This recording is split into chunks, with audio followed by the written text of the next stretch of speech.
Hey everybody, thanks for watching my video. Today I'm here to talk just a little bit about my fibroid experience. I found that was something that was really helpful for me was watching YouTube videos and getting tips and just information that I could ahead of time from other people that have gone through this. So I'll tell you guys a little bit about my brief history with fibroids and my experience, and then also give you guys just some really practical tips for stuff that might help you if you're going through the same experience. So for me, my kind of journey started when I've always had super regular cycles, gone through, never had any issues. And really I found out it was mainly due to stress. Had about 2 or 3 instances over a few years where had some irregularities. I had one particular time of stress that I was having a really extended long period, bled for quite some time. Then another time I had where I didn't get my period for a little while, and both of them were really stress induced is what I figured out. So all that to share to say that is what led me up to having some ultrasounds to get monitored, and found out that I had fibroids. So over time, had that monitored, and pretty soon I knew that they were growing fairly large. I had one that had grown to about 12 inches. So it was fairly large. And it was at that point that my doctor recommended, she was like, you know, I really recommend that you get surgery to have them removed. So I didn't want to have a hysterectomy, so I opted to have a laparoscopic myomectomy.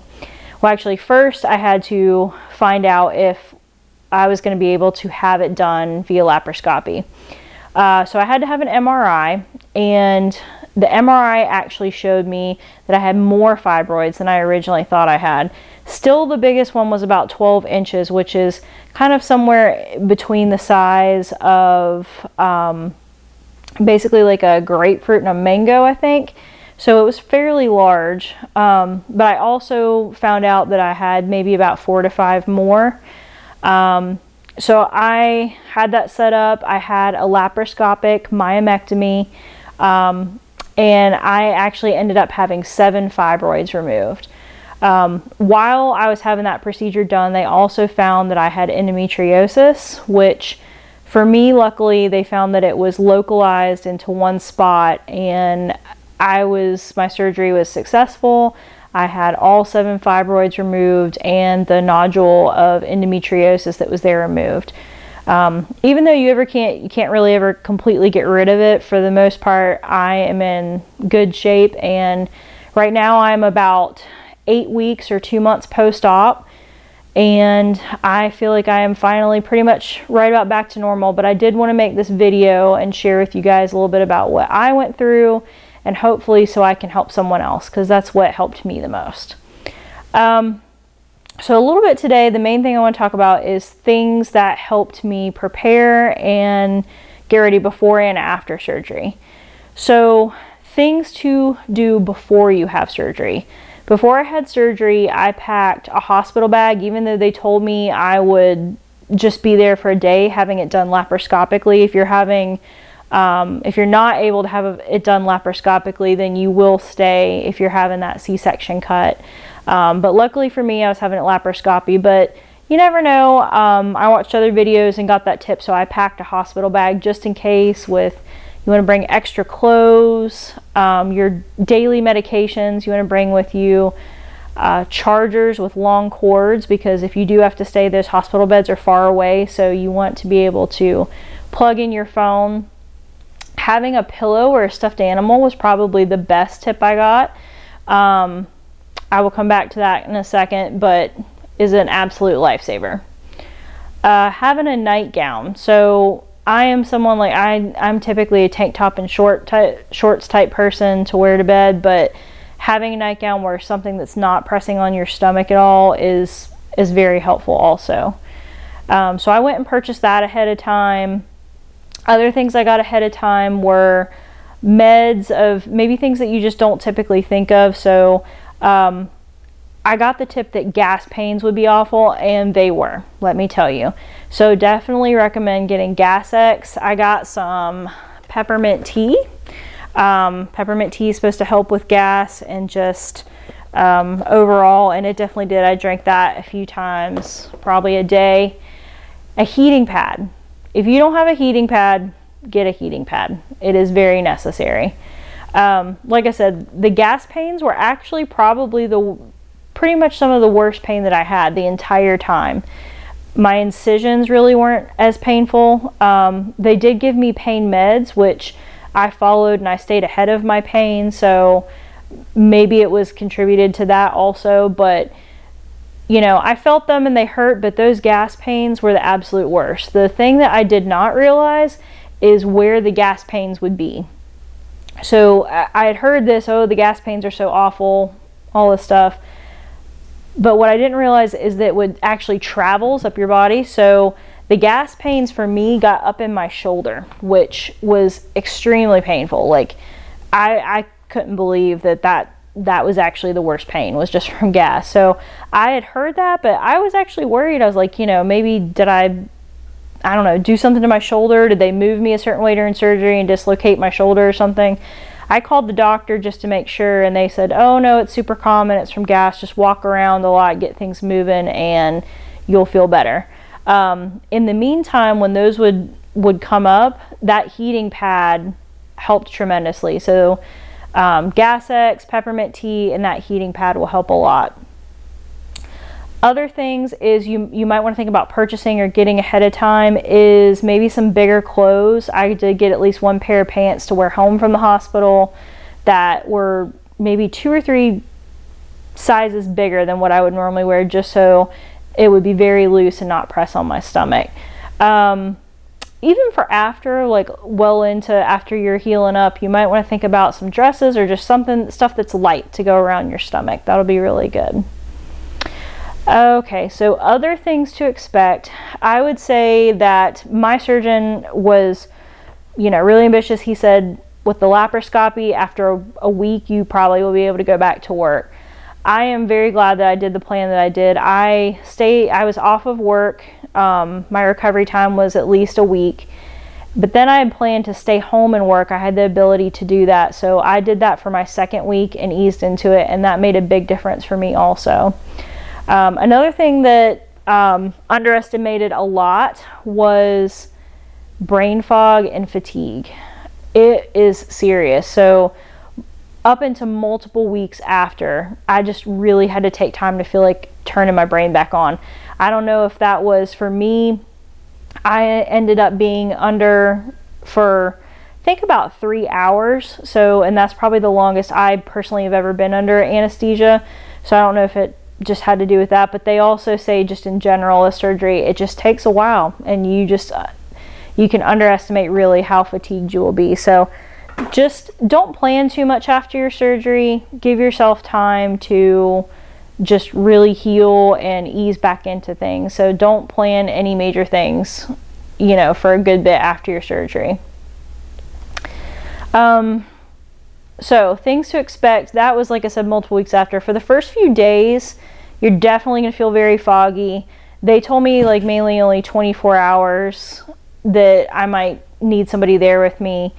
I would say I needed assistance at least to that getting up and down for at least the first few days. So I would recommend having someone with you if possible for the first few days.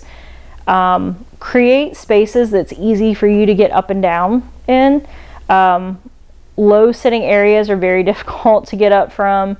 Looking back, if I would have done it, I probably would have slept. I tried to get in the bed, and I think I was just so groggy from meds the first few days. It was painful, but I got through it. But I would recommend, if you have a couch or recliner, anything like that, so set yourself up a space to be able to just kind of camp out and sleep there, because it'll be a lot easier for you to get up and down. And laying flat is really difficult. It hurts. So when you go to get up, that is hard. So if you have a couch recliner, that is the perfect spot, so you can kind of be at an angle, and it'll help you out a lot. Let's see. I would say the end of the first week, I was finally able to start getting up and down on my own, not needing as much help just to from wherever I was, getting from that sit position to standing up. Into the second week, like I said, I was still working from home, was getting back up and down on my own, and doing just things that giving myself a little bit of time to turn my brain back on. So I definitely recommend that. Even after all of that recovery time, some other big things to plan for is driving. They say you can drive really after a couple days or after a few days. Be mindful that there are going to be things like bumps in the road and speed bumps, and that is painful to go over at first, any of that shaking. So I mentioned earlier, probably one of your best friends will be a pillow or a stuffed animal. My amazing husband got me this cute little koala bear while I was in the hospital. I did have a pillow ready, but I actually recommend a stuffed animal. This actually might even help even more. So everything from when I first got in the car, being taken home from the hospital, you can put your seatbelt around the stuffed animal to keep it from pressing on your stomach, to everything else like coughing, sneezing sometimes hurts. You can hold this and push into your stomach and it'll help take some of that pain away. I literally, I think just a few weeks ago, stopped riding with this koala bear. I had him in my lap for the car rides and all of that, just to help with some of that impact. And the stuffed animal is really a lot easier to ride with and put in place than a pillow. So definitely recommend this.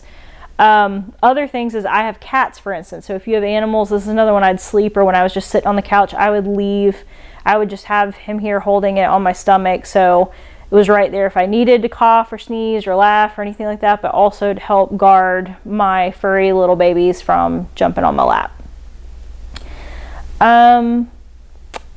So definitely recommend stuffed animal. Other things to get is probably just stuff you have around the house. Like, I would consider for sure maybe bringing some slippers to the hospital if you need them. I went out, like I said, and got that nightgown, a nice comfy robe. Got a nice summer new robe just to bring with me. So all of those things, if you can prepare, the most you can prepare ahead of time, the better off you will be. Other tips are, before surgery, I would try to do anything in the house that you could. I tried really hard to just clean my house, get everything done, all the projects, things, because I knew it was going to be quite a while before I was going to feel like doing anything.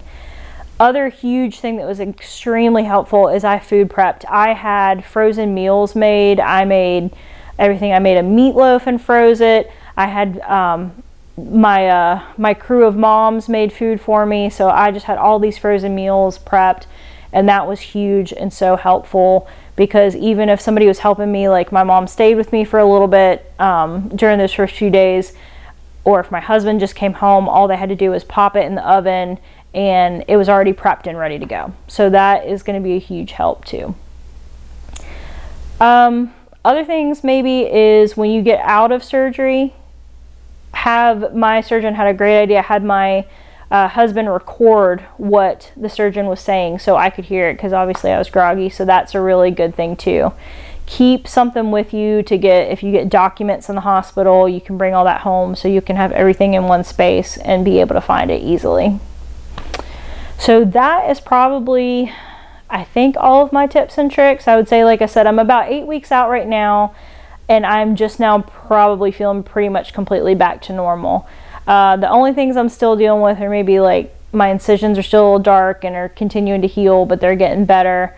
And also just still working to have my energy level build back up. But I hope these tips and tricks will help you if you are going through this. And, you know, I wish you the best if you are. Finding these videos was super helpful for me, so I just wanted to try to give that back out to others that might be going through the same thing. So I hope this has helped you, and hope you have a great day. Thanks.